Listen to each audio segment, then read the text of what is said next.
volta o programa Conexão de hoje, sempre em nome de Unimed Marília. Cuidar bem da sua saúde, este é o plano. Conosco também a Oral Sim Implantes Dentários, a rede de clínicas número 1 em implantes dentários no Brasil. Conexão de hoje, batendo um papo aqui com José Matheus Vieira, consultor de negócios da Zeppelin Consultoria, empresário aí do ramo da gastronomia marilhense, está aqui com a gente para falar um pouco sobre 2019, né, e os negócios. E aí a gente... Zé, você já veio várias oportunidades aqui no programa falar da abertura, você tem uma larga experiência com isso, né? Ao longo da sua carreira aí você trabalhou aí também e colaborou muito para o crescimento da nossa cidade, com as novas empresas e tal.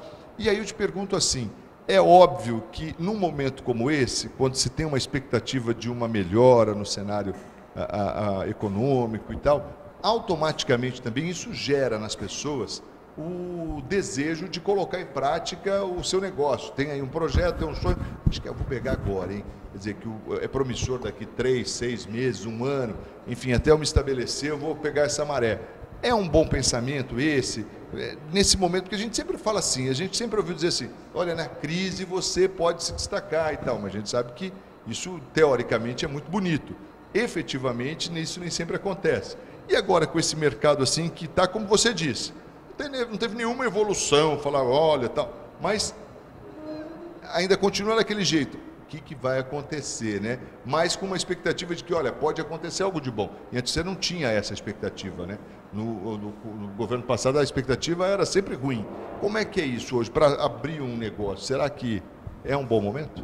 Olha, se ele tiver um bom planejamento, se ele estiver planejando muito bem planejado, saber para onde ele quer ir, olha, qualquer momento é um bom momento para você abrir. O que eu preciso conhecer, eu sempre disse, meu público-alvo, eu tenho recursos, conhecer do que eu estou fazendo, local, que é o ponto, tudo isso faz parte deste jogo. Se ele tiver bem planejado, ele é um bom momento para você começar a pensar num bom negócio. Não adianta ele querer, eu acho que é bom. Olha, o acho é complicado. Ou ele sabe o que ele vai fazer, como ele vai fazer e aonde ele vai fazer, aí eu acho que ele acredita que ele vai fazer um excelente negócio. Zé, mas é interessante a gente lembrar aqui também que sempre essa coisa de abrir o negócio, você fazer só para complementar, eu fugi um pouquinho. Quando a gente fala em crescer na crise, a gente está dizendo também que a gente deve crescer com alguns investimentos. Ou seja, eu vou buscar algo novo para o meu negócio. Ou seja, por exemplo, o caso da Votorantim, quando eles saíam para viajar para fora para buscar tecnologia. Aqui em Marília é a mesma coisa. No meu ramo que eu estou hoje, pastelaria, por exemplo, o que eu posso colocar a mais lá hoje que não tem hoje e que eu possa atrair o público? Então, nós fizemos muitas mudanças lá e precisamos fazer mais. Nós precisamos colocar algo para que as pessoas olhem e falem, nossa, é novo, é aí que eu estou. Então, nós precisamos olhar esse negócio diferente do que a gente olha uma economia em tudo que você põe e vende, que nem teve no passado. Nós não podemos pensar dessa maneira. Hoje, nós temos que estar com o pé no chão, porque o custo do dinheiro é caro. É importante lembrar isso, né? O planejamento é muito importante, sempre se fala nisso, né? A questão do planejamento, mas as pessoas são muito, principalmente quando é o primeiro negócio, talvez num segundo momento, depois de você ter quebrado a cara uma vez, ou duas, ou três, tal, isso mude. Mas num primeiro momento, quando é essa questão do sonho, de realizar, de ter aí, você não dá muita atenção, e é um erro, né, Zé? Há pormenores, há informações importantes que podem fazer a diferença no seu negócio. Se você não tiver muito claro na sua mente o que é que você quer, o teu negócio, saber os seus custos, quanto que você tem que vender para cobrir esses custos, é complicado, Marcos. A gente tem que saber o que está fazendo, nós não podemos simplesmente abrir. Abrir por abrir é melhor não abrir. Eu lembro de uma vez o cara investiu num imóvel que ele teria 2 anos só para ficar lá, mais de 80 mil reais. Eu questionei o gerente da época, falei assim, como é que você permite um negócio desse? Como que era? Um imóvel, ele fez a adequação do imóvel, gastou R$80 mil nessa adequação. E eu perguntei para o gerente, que era de uma incubadora, né, como ele permitiu aquilo lá. Ele ia permanecer no prédio 2 anos só? Para 2 anos. Como é que ele deixou isso daí? Eu falei, poxa, você sabia que era 2 anos, o máximo que você teria aí é 3 anos. Então, nós temos que saber o seguinte, eu vou pôr dinheiro, esses 80 mil de adequação, ou qualquer valor que for fazer em adequação, quanto tempo eu vou retornar isso para a minha atividade? Para mim, por exemplo, para me reinvestir em alguma coisa a mais. Eu tenho que pensar o seguinte, o dinheiro que eu vou colocar lá, ele tem assim, um dinheiro para o estoque, dinheiro para adequação, dinheiro para o salário nos primeiros instantes, né? Que é o capital de giro que ele vai ter que ter para rodar isso durante pelo menos 3 meses. Tudo vira preço, né, Zé? Tudo é preço. Tudo é preço. Tudo é preço. E o detalhe, o capital de giro que você vai formar depois, não vai pensando que em 6 meses você forma ele bonitinho, não, já sobra dinheiro. Não, por quê? Porque muitas vezes você assume prestações contando com o que você vai vender. E aí é onde é o grande pecado do cara. Eu tenho que vender. Ou eu vendo, ou eu vou ter que buscar dinheiro em algum lugar. Cheque especial está caro. Descontar um cheque emprestado também é caro. A gente tem que olhar isso daí.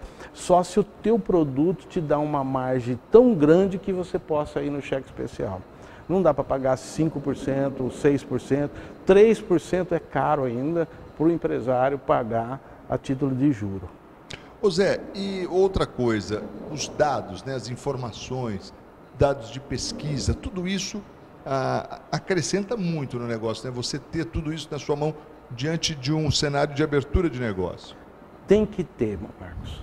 Você tem que saber, por exemplo, conhecer o teu público-alvo. Eu sempre bato na tecla do público-alvo. O público-alvo é do sexo masculino, é do sexo feminino. Qual é a faixa etária dele? Criança? Você vai atender criança, vai atender pessoas adolescentes, pessoas pós-adolescente, aí vai. Como que é esse cara? Quanto que ele tem de dinheiro? Quem decide a venda? Como que eu vou vender? Como é que eu vou atingir ele? Qual é a mídia que eu vou ter que ter? Então você tem que trabalhar muito isso. E a mídia, muitas vezes, é diferente do que você pensa em termos de negócio. Muitas vezes a mídia vale a pena no jornal? Vale a pena você sair distribuindo panfleto? Eu vejo o panfleto de casa em casa como um lixo, né? Normalmente eu não leio, eu excluo ele, eu tenho vontade de juntar e chegar no supermercado e devolver para eles. Tamanho é a quantidade de papel que você tem. Então a gente tem que tomar muito cuidado. Qual é a mídia que eu vou atingir para atrair essas pessoas? E propaganda não vende, propaganda marca o seu nome. Olha, eu existo. E aí você vai, a hora que a pessoa entrar dentro do teu estabelecimento, para você fidelizar ela. Atendimento, Marcos. Se você não tiver o atendimento, a coisa vai complicar. E esse é um pecado que muitas empresas cometem e demoram muito a perceber, porque é muito traumático você reconhecer que o seu atendimento é ruim, né? É traumático demais, você tem que ficar em cima, olhando. E outra coisa, qualidade do produto. Se você não tem qualidade no produto, você vai ter problema. A pessoa, por exemplo, no meu caso, come uma vez e não retorna. Então a gente precisa algumas vezes fazer alguns mimos e comer o nosso produto, né? Conhecer para não ter problema, senão vai dar problema. Tá certo. Olha, a gente está aqui conversando com o Zé Matheus Vieira, consultor de negócios da Zeppelin Consultoria. A gente vai para o intervalo, daqui a pouco a gente fala mais aí. Está falando um pouco desse cenário, o início desse ano, né, 2019, grande expectativa, com o novo governo, agora o novo Senado, nova Câmara dos Deputados, enfim, toda essa mudança e essa repercussão dentro da economia e em especial do comércio, da indústria, enfim, aqui junto aos nossos empreendedores marilenses. A gente está conversando com o Zé Matheus e a gente vai falar daqui a pouquinho mais sobre este assunto aqui no nosso Conexão. Eu recebo o doutor Marcelo Rodrigues, da Oral Sim. Marcos, tudo bem? Tudo ótimo, doutor. Doutor, eu tenho aqui hoje 2 perguntas muito interessantes que nós recebemos pelo WhatsApp. Aliás, você pode mandar a sua também no 99600-2707, tirar as suas dúvidas, manda pra gente aqui. O seu João, do Acapulco, ele quer saber o seguinte: Quanto tempo demora um tratamento de implante dentário? Olha que interessante, né? É uma preocupação, porque depois que você define que vai fazer o tratamento, você às vezes tem aquela expectativa, eu quero fazer, eu vou conseguir, só que aí a partir do momento que a gente define, você começa a se preocupar com quando eu vou poder usar esse dentinho fixo.